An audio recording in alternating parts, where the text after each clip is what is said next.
Peak Wealth Management proudly presents the Trust the Plan podcast with Nick Hopwood and Jim Pilat, where we believe by providing education and guidance, we can help you retire with peak confidence. Now, here are your certified financial planners, Nick and Jim. Welcome everyone to the Trust the Plan podcast. I'm Nick. And I'm Jim. And Jim, I believe this is the Feel Good edition. Always a fan favorite. That's right. So Jim, I couldn't help notice that Michigan and Michigan State are tied for first place in Big Ten basketball. Yeah, it's kind of fun. You know, we usually we'll dabble into football every once in a while on the show here today, but today we can talk a little basketball because we got a couple good teams in the state. That's right. And no one expected Michigan to be in this position because a year ago they were in dead last. Yeah, what a turnaround. Yeah, so Dusty May's done a great job with that turnaround, and they extended him. Yep. Yeah, it's kind of exciting to think that Michigan basketball could be back here for a little bit. Yeah, for sure. Speaking of Michigan basketball, remember Chris Webber from the Fab Five on HBO Max? I was watching last night. There's a show called We Beat the Dream Team. Have you seen this yet? No, it's interesting. I fell asleep, but I did love it when I was watching because it showed how, you had Jordan and Patrick Ewing and Charles Barkley and all those guys, Magic, Bird, and then they had a bunch of college kids like Grant Hill and Chris Webber come in to play them to practice.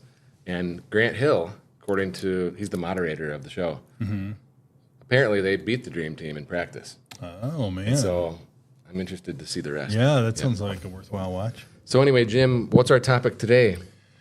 Today we're going to talk about 1031 exchange. So this comes up from time to time. We have clients, people who are in real estate, want to move on from one property. There's a 1031 rule where you can move that money into a new property and continue to defer the tax.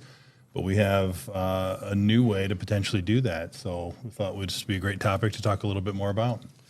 Yeah, the 1031's been around for a while, but we have a solution here, which I'm really excited about. Yeah, and I think it's a great topic because, like I said, other individuals, I've talked to really several individuals recently who have a property they've sold, need to figure out what to do with the proceeds because they don't want to pay tax on the gain. And this is a new concept for people. So I think you got a good case study that you can work through for us to help us understand what might be possible. Yeah, and in terms of a case study, it's me. So wow. I can talk about it firsthand. You should know exactly, yeah. Yeah, so I'm excited because we have a duplex that has been appreciating very nicely, but it's been a kind of a pain in the butt rental property where we've had issues time and time again with tenants. So it just seemed like a good time to offload this. But CPA said if we sell it, we're going to owe over $50,000 in taxes. So I thought, well, I don't really want to pay the $50,000. I mean, we have the money to do it because you sell the house for a nice gain, but no one wants to pay an extra $50,000. And if you're still interested in real estate, then the 1031 is a pretty good solution to come up. So here's the story. Probably like 2018, we paid $190,000 for this rental, and we thought it might be worth $300,000. Well, we listed it for $300,000 and got a purchase agreement signed for $347,000. So these rental properties, they're worth maybe a lot more than you realize. Yeah, especially because typically when we talk rentals, we don't talk about it for price appreciation, but it's been a really hot rental market, and this kind of duplex is really in demand. So. Yeah, so we listed it for $300,000, Jim, and had 8 offers in the first weekend. Wow, excellent. And it was like a bidding war, and all of a sudden we get to $347,000 for the winner. So we accepted that one. Very good. Yeah. Congrats. So then the $50,000 was based on $300,000. So it raises the price of it raises the amount of tax even more. But you're paying that capital gain from $190,000 to $347,000. Okay. So that's taxed at capital gains.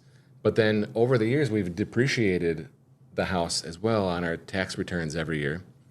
You can depreciate over a 27-year period. So when you sell, you have depreciation recapture, which is taxed at ordinary income rates, which is much higher than capital gains rates. So that's how you get to all the tax. Okay. So we said, let's just kick the can down the road when it comes to paying this $50,000 or more in taxes. Let's do the 1031. So there's a program that we're going to roll the money into called Hines, And here's how it works.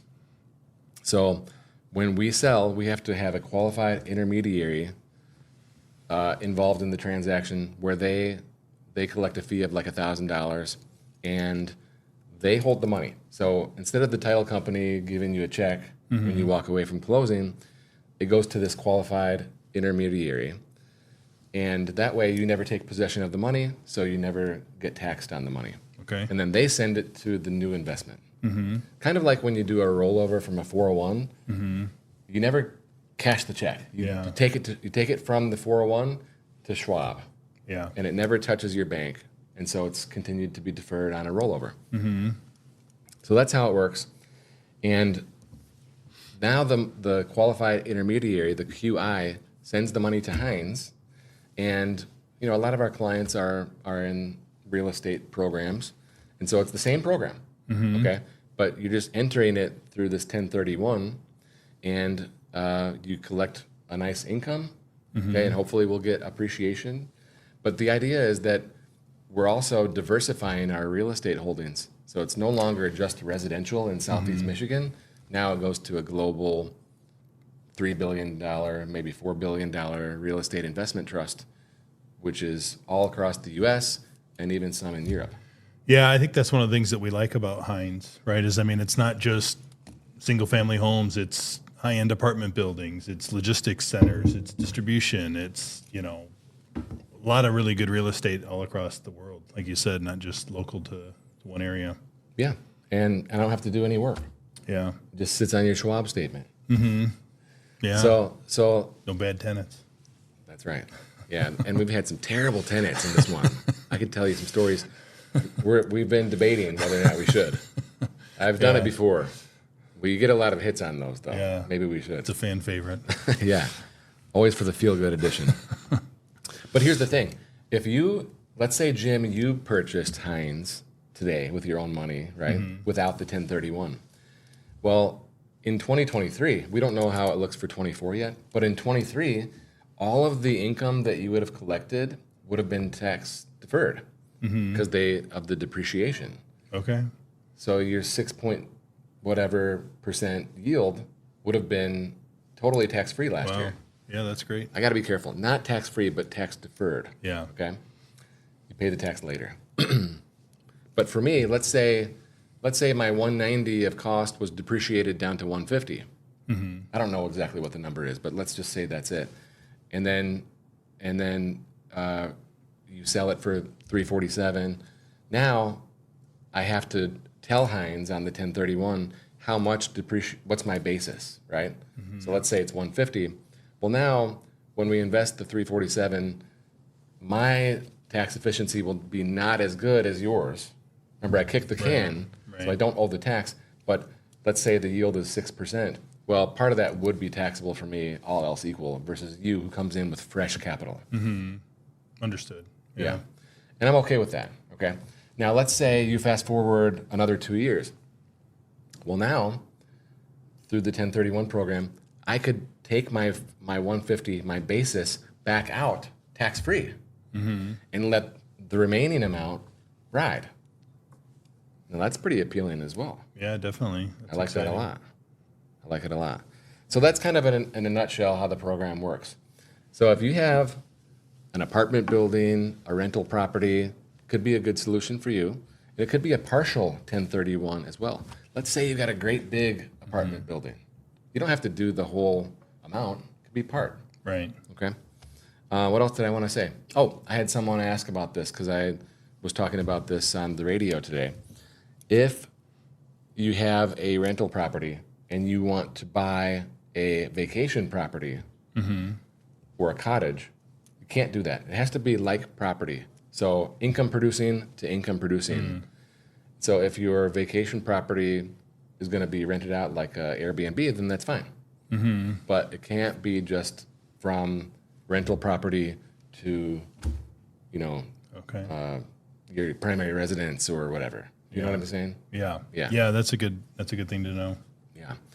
Okay, so that's it. So if you have an interest in learning more about 1031s, reach out to us at peakwm.com and you can schedule an appointment online. Peak Wealth Management thanks you for watching and listening to the Trust the Plan podcast, featuring certified financial planners Nick Hopwood and Jim Pilat.